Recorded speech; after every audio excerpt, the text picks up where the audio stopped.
Your relationship with money is something like this. You plant a seed, which is your savings, and then for your savings to grow, you need to give it water, sunlight, and that could be like good spending habits, good budgeting system, consistency towards the savings, increasing your financial awareness, and from there you'll be able to grow your savings and grow towards financial independence.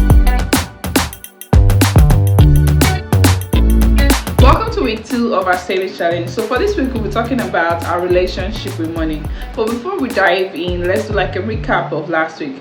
For those of you joining us for the first time, last week we created like a SMART goal towards our money.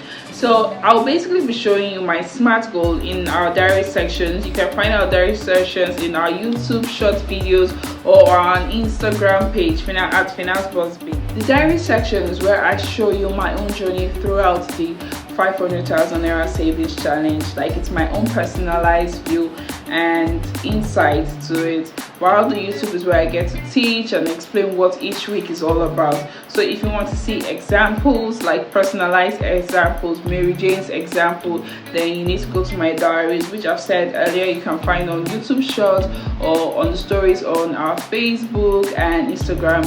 So I will put the link to that in the description below. So last week we talked about setting a SMART goal, basically why we should set a SMART goal and guidelines towards setting a SMART goal.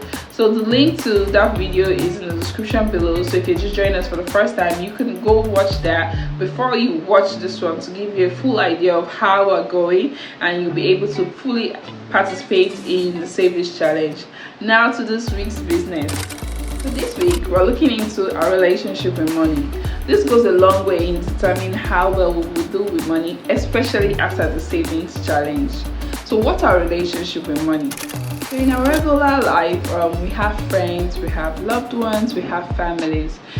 If you look at what governs the whole relationship with our friends, loved ones and families, there's like a give and take. There's things we build or we put into the relationship to build it from where it is.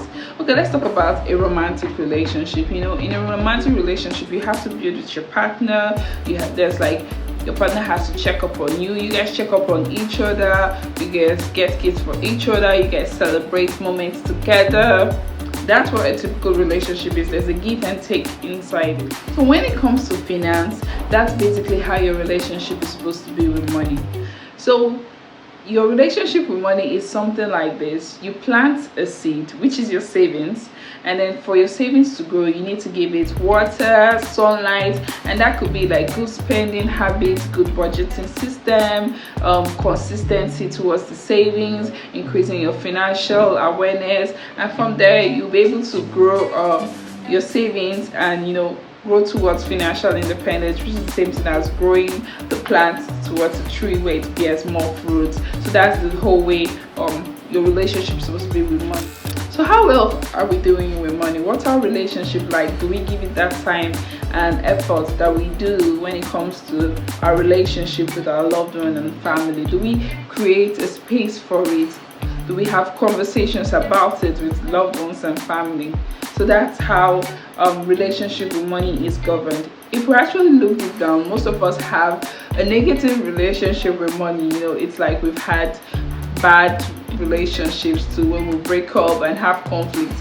That's the way we have with money. Or you can actually find out what relationship by thinking about your spending patterns or your behavioral pattern towards money in the past, before last week where we were asked to track our expenses, which will continue towards the whole of August. Just look towards it and then you find out, okay, I never really did this, I never really created time for it, I didn't have good spending habits enough to let you know that you've been on the negative side of the relationship. So how do we move from the negative side of the relationship with money to the positive side? Okay, so there are basically 3 major steps that we can look towards enacting in our day-to-day activities when it comes to our relationship with money. Number 1, pay attention to your money. The way we give attention to our loved ones or family members whenever they walk into a room, the way we acknowledge them, that's the same way we're supposed to pay attention to our money. Don't wait till later before you address any financial issues. Sometimes it may build up to something that you can't even control. So money needs that same attention that we give our loved ones, because in a way we're in a day-to-day relationship with money here. An example for this is our house rent. Waiting till the next time our house rent is due to start thinking about it is something that can cause huge financial stress, and maybe at that point you're actually going through some personal emergency that requires finance, and at that moment you can't even fund for your house rent. So that's like due to the fact that you didn't give money the attention when it was due. So giving it an attention when it was due was, okay, after you've paid this house rent, you start planning towards the next house rent, deducting it from your monthly allowance, probably dividing your total sum by 12 and saying, okay, every month let me bring out this certain amount towards house rent. That way you've paid attention to that financial situation, you paid attention to that monetary situation. So when it's close to it, you don't find yourself running helter-skelter looking for funds to be able to pay for your house rent. Number 2, make time for it. You know how in a romantic relationship you guys plan dates and go out and actually make time for one another? That's the same way you're supposed to make time for your financial situation. In our last YouTube video, we talked about money dates, which is basically setting a time where we get to sit down with our financial statement and go through it and see where money is going to, where money is coming from, what we can do, what we can adjust. That's basically making time for money. So you respect what you spend.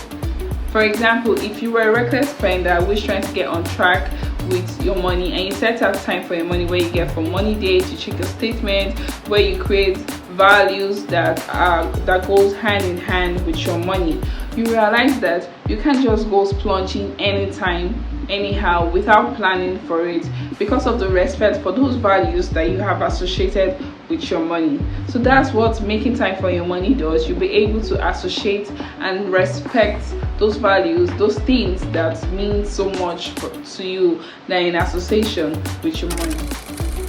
Number 3, prioritize it. When a romantic relationship between two partners is prioritized, you find them making intentional steps towards the growth of the relationship. That's the same way with money. When money is prioritized in your life, you find yourself intentionally making choices that goes towards the growth of your money or personal finance. For example, your savings goal. If it's something that you have prioritized in your life, you find yourself trying to make adjustments, trying to see if you can get side gigs, trying to see if you can find more ways to actually achieve that goal, because right now it's part of the things that you're intentionally working towards to.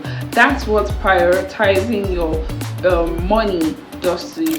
In order to scale after the savings challenge, your relationship with money is a big determinator of how far you go when it comes to achieving your personal finance goals. So you need to imbibe these 3 habits into your life and realize that, okay, yeah, you came from a bad relationship with money, but you can work on these 3 things to be able to achieve your financial goals and imbibe them as habits into your everyday activities. Well, the 3 major steps towards having a good relationship with money is paying attention to it, making time for it, and prioritizing it. So now we've come to the end of this YouTube video. To have more access to personalized or in-depth experiences based on my own journey through the savings challenge, you can go to our YouTube shorts and Instagram highlights/stories, where I'll be dropping some videos daily showing you basically what I'm doing when it comes to the whole savings challenge. So in the mail, I'm sure you had access to the video showing you our savings platform and how to go about it. If you need any assistance and guidance, do not hesitate to reach out to us. We are willing and here to help you reach those financial goals of yours. Till next week, Monday. Bye. Kindly subscribe and give a thumbs up if you like this.